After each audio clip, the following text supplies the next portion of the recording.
Dari tahun 2003, dia sudah memperkosa 31 wanita.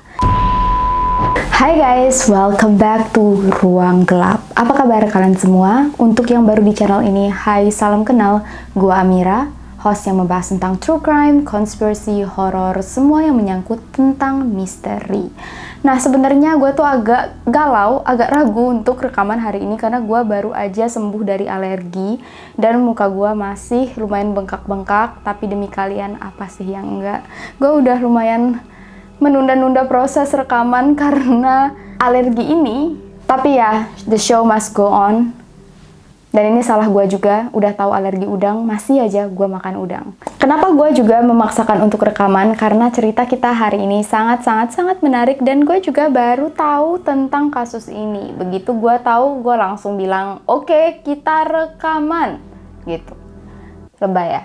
Sharing is caring, gue pengen sharing ke kalian. Jadi langsung aja kita masuk ke cerita, yaitu tentang kisah kolor ijo yang menghantui warga Jakarta selama 10 tahun dari tahun 2003. Kolor ijo makhluk mistis yang sebenarnya nggak bisa ditangkap harusnya. Ternyata pada akhirnya bisa ditangkap oleh polisi. Karena wujudnya bukan manusia mistis, tapi rahasia. Nanti ya, kita masuk siapa pelakunya. Langsung aja kita masuk ke cerita. Welcome to Ruang Gelap.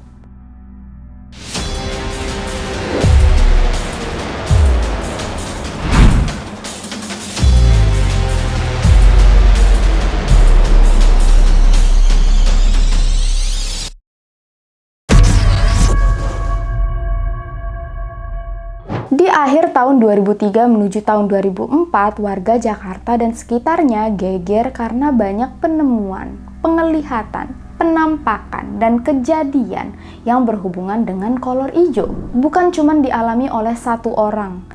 Penampakan kolor ijo dialami oleh banyak orang di rumah-rumah yang berbeda-beda. Sampai akhirnya karena ketakutan, warga sekitar mulai menggantungkan daun kelor dan potongan bambu kuning di depan rumah mereka. Karena katanya ini bisa menangkal gangguan dari kolor ijo. Kebanyakan yang melihat dan mengalami perbuatan jahat kolor ijo adalah ibu-ibu yang tinggal di dalam rumah. Nah, kasus awal pertama banget sebelum kolor ijo viral pada masa itu terjadi di Jawa Barat, di Bekasi, pada tanggal 20 Oktober 2003. Kolor ijo datang ke rumah keluarga Bapak BA sekitar pukul 10:30 malam. Sosok kolor ijo yang datang dideskripsikan sebagai laki-laki menggunakan topeng tanpa busana kecuali kolor berwarna hijau. Seolah ada ilmu hitam yang menyatroni semua penghuni rumah. Si kolor ijo ini berhasil masuk secara diam-diam, mengobrak-abrik semua isi rumah, mengambil semua perhiasan, dan membuat semua penghuni rumah nggak bisa berteriak maupun bergerak sama sekali. Apalagi si kolor ijo juga ternyata membawa golok. Menariknya guys, semua barang yang diambil oleh si kolor ijo yang berupa emas dan juga liontin berlian, langsung dimasukkan si kolor ijo ke dalam mulutnya. Karena memang kolor ijonya kan nggak pakai apa-apa dan nggak bawa apa-apa, jadi dia nggak bisa masukin barang-barang itu kemanapun, jadi ditelan sama dia. Setelah mengambil semua barang-barang berharga, si kolor ijo lalu dengan santai pulang lewat pintu belakang, menghilang di dalam kegelapan malam. Nah, mulai dari kejadian ini, di hari-hari berikutnya, warga sekitar itu mulai guys ngaku-ngaku mereka melihat dan mengalami perbuatan jahat dari kolor ijo juga. Karena memang sosok kolor ijo sendiri dipercayai ada, ditambah dengan tahayul-tahayul dan mitos ini, semua warga makin panik. Puncaknya terjadi di bulan Januari. Sebuah pengalaman mengerikan dialami oleh Ibu Rosidah, seorang ibu rumah tangga yang tinggal di Kampung Bulak, Desa Sarua, Ciputat, Tangerang, Banten, yang hampir saja diperkosa oleh kolor ijo. Jadi ceritanya, suatu malam Ibu Rosidah lagi tidur. Dia tidur di kamar bersama suami dan anaknya. Terus tiba-tiba kayak tengah malam dia terbangun karena ngerasa ditindih. Pas dia buka mata, bajunya itu udah robek-robek dan dia lagi ditindih oleh kolor ijo. Di situ dia ngerasa badannya panas banget, tapi dia nggak bisa bergerak dan nggak bisa berteriak. Untungnya, Bu Rosida akhirnya bisa teriak dan si kolor hijau langsung lari. Jadi dia nggak sempat menjadi korban ke aksi kejam kolor hijau ini. Nah, yang menarik guys, ciri-ciri kolor hijau yang dilihat oleh Ibu Rosida yang terjadi di Bekasi ini beda dengan ciri-ciri kolor hijau yang dilihat oleh keluarga Bapak BA yang terjadi di Tangerang. Kalau dari kesaksian keluarga Bapak BA, kolor hijau ini berbentuk manusia dan menggunakan topeng, kolor hijau yang dilihat oleh Ibu Rosida adalah sosok siluman jelek yang hanya mengenakan celana dalam berwarna hijau. Bertubuh bulat, perut besar, telinga panjang, mulut moncong seperti babi, dan mukanya bulat. By the way, gue agak takut ya cerita tentang hal-hal mistis di dalam kamar gue. Tapi buat kalian apa sih yang enggak? Akibat cerita Bu Rosida, ketegangan dan ketakutan akan kolor hijau nggak cuman terjadi di Bekasi aja, kini melanda Tangerang juga. Lalu nggak lama kemudian, kasus yang serupa terjadi lagi. Lokasi kejadiannya nggak jauh dari rumah Bu Rosida, masih di kawasan Ciputat, tapi di Kampung Peladen, Pondok Ranji. Kini dialami oleh ibu bernama Sarifah. Gak lama kemudian, kembali kolor hijau memakan korban. Kali ini korbannya adalah warga Gang Haji Saktun di Lenteng Agung Jagaraksa yang bernama Nurma. Gak lama kemudian di Depok, ada yang kesurupan dan katanya kesurupan kolor hijau. Akibatnya warga Depok juga ikut-ikutan gempar. Jadi dari Bekasi, Tangerang, kini Depok. Cerita-cerita tentang kolor hijau ini cepat banget meluas guys, sampai-sampai warga itu takut mau keluar rumah kalau sudah lewat maghrib. Dan semuanya pada menggantungkan kolor dan menggantungkan daun kelor. Terus gak cuma itu aja, diadakan ronda rutin untuk mengantisipasi kehadiran si kolor hijau. Gantian tuh warga pada menggelar ronda tiap hari. Serentak tuh di Bekasi, Tangerang, Ciputat, Depok, semuanya pada menggantungkan daun kelor dan potongan bambu. Ada juga yang minta tolong ustadz, dan masing-masing saling jaga-jaga lah. Meskipun sebenarnya nggak semua warga percaya, tapi tetap aja nggak ada salahnya untuk mengantisipasi. Karena semuanya tuh pada gelisah guys. Tiap sebelum tidur itu kayak ketakutan. Nah, setelah beberapa waktu kemudian, polisi lalu memberikan pengumuman bahwa Ibu Rosada, Ibu Sarifah, dan Ibu Nurma sebenarnya berbohong. Mereka nggak pernah didatangi oleh kolor hijau. Kenapa mereka berbohong? Mereka punya alasan masing-masing ternyata guys. Kalau Ibu Sarifah katanya dia biar anaknya nggak keluar malam. Itulah kenapa Bu Sarifah mengarang cerita. Biar anaknya nggak keluar-keluar malam-malam, biar nggak digunjingkan oleh orang kampung. Jadi sebenarnya karena tetangga guys. Tetangga. Sedangkan Ibu Nurma berbohong karena dia kesel. Suaminya udah sebulan gak bekerja, jadi dia memang melakukan kekerasan terhadap dirinya sendiri karena dia stres dan menyalahkan kolor hijau. Akibat laporan palsu yang diberikan oleh ketiga ibu-ibu ini, mereka dimasukkan ke penjara dan dikenai pasal 220 Kitab Undang-Undang Hukum Pidana tentang keterangan palsu.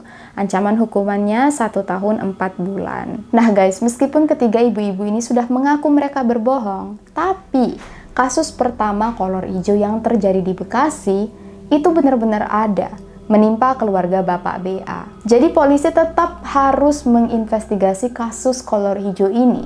Kolor hijau yang dideskripsikan menggunakan topeng dan hanya menggunakan kolor berwarna hijau, tapi bentuknya menyerupai bapak laki-laki. Ya, bapak pasti laki-laki. Maaf guys. Dan selama 1 dekade tidak ada jawaban siapa yang melakukan perampokan ini.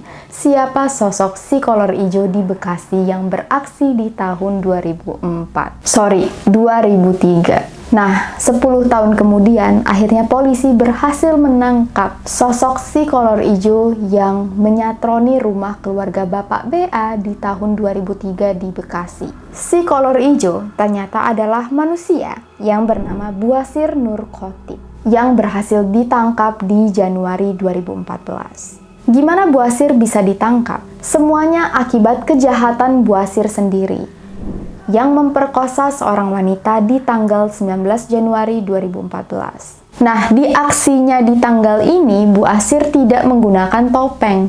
Gak tahu kenapa, dia cuma pakai kolor hijau dan memperlihatkan wajahnya. Jadi, korban yang dia perkosa berhasil mengingat mukanya dan melapor ke polisi. Polisi langsung panggil orang yang bisa mensketsa wajah dari Surabaya untuk membuat sketsa wajah si kolor hijau sesuai deskripsi korban. Dan akhirnya polisi berhasil menemukan wajah yang sangat mirip laki-laki bernama Bu Asir yang tinggal tidak jauh dari kota Bekasi. Polisi langsung mengecek identitas Bu Asir. Siapa sih dia? Apakah mungkin dia memang pelaku dan merupakan kolor hijau yang menyatroni daerah Bekasi? Waktu didatangi oleh polisi, Bu Asir ternyata seorang pengusaha pupuk dan penyewa alat syuting hajatan. Nah, polisi sempat menyamar menjadi pelanggan untuk mendapatkan sidik jari Bu Asir. Waktu dibandingkan, ternyata sidik jari Bu Asir sama dengan sidik jari yang ditemukan oleh polisi di tempat-tempat TKP. Bu Asir adalah pria yang berumur 50 tahun dan memang dia itu sering banget keluar rumah malam-malam, sekitar jam 11 sampai jam 3 pagi. Biasanya dia ngaku ke orang-orang, ke tetangga, bahwa dia lagi ada acara syuting hajatan di kampung sebelah. Jadi orang nggak terlalu curiga kalau Bu Asir pulang malam-malam. Menurut pengakuan anak Bu Asir sendiri, ayahnya memang sering pulang subuh sambil membawa barang-barang kayak HP dan juga makanan. Tapi selama ini anaknya nggak pernah curiga karena Bu Asir sendiri memang dikenal sebagai orang yang baik. Bahkan tetangga pun banyak yang gak habis pikir bahwa pelaku kolor hijau selama ini adalah Bu Asir. Dan kalian tahu gak guys yang mengerikannya apa? Menurut pengakuan Bu Asir, dari tahun 2003 dia sudah memperkosa 31 wanita. Tapi gak banyak yang melapor karena seperti yang kita ketahui guys, sedih. Kadang-kadang kalau wanita ngaku dia diperkosa malah dia disalahkan. Dan juga karena malu. Dan gara-gara itulah mungkin Bu Asir bisa memperkosa 31 wanita tanpa ketahuan selama 10 tahunan. Bu Asir cerita, sebelum dia melakukan aksinya, dia punya ritual terlebih dahulu. Biasanya Bu Asir akan melakukan ritual mengitari rumah korbannya pada malam hari. Lalu dia akan masuk, menaruh batu di atas dada si korban supaya tidak bisa berteriak. Nah, kasus kolor hijau sendiri ternyata nggak cuman melanda Jakarta dan sekitarnya. Pernah juga ada kasus di Langkat, Sumatera Utara, di mana seorang laki-laki berumur 29 tahun bernama Mika Sanjaya ditangkap oleh Polsek Binjai atas dugaan melakukan tindakan asusila. Jadi, Mika Sanjaya yang biasa dipanggil Jaya terekam CCTV dan sempat viral di sosial media masuk ke sebuah rumah warga untuk mengintip tanpa menggunakan pakaian. Meskipun nggak ada keterangan lebih lanjut kenapa Bu Asir dan Jaya melakukan hal-hal aneh ini, melakukan ritual sebelum menyerang orang lain. Menurut pakar kriminologi dari Universitas Indonesia yang bernama Gufron, tidak menutup kemungkinan kolor hijau memang ada. Alasannya karena sejauh ini masih banyak orang yang menuntut ilmu hitam dan melakukan persyaratan hal yang aneh-aneh. Contohnya di Jakarta Timur, ada ilmu tolak gaman atau jaran guyang, di mana untuk meraih tingkat tertentu harus memperkosa sebanyak 40 kali. Entah Bu Asir dan Jaya punya tujuan seperti ini atau mereka memang hanya ingin meresahkan warga dan mengambil keuntungan dan berbuat jahat di sekitar mereka. Kasus apa lagi yang menurut kalian sangat-sangat absurd tapi belum banyak diketahui orang? Seperti kasus kolor hijau ini menurut gua sangat menarik, sangat mengerikan tentu aja, tapi nggak banyak diketahui oleh orang-orang. Atau cuman gua yang agak kudet? Sampai di sini dulu guys cerita kita pada kali ini. Thank you so much untuk kalian yang sudah mendukung dan support Ruang Gelap. Jangan lupa untuk subscribe, like, dan share ke teman-teman kalian dan komen pendapat kalian tentang kasus kolor hijau ini. Ada lagi nggak kasus menarik yang harus kita bahas? See you guys on the next video. Please take care, stay safe, stay at home, and stay alive.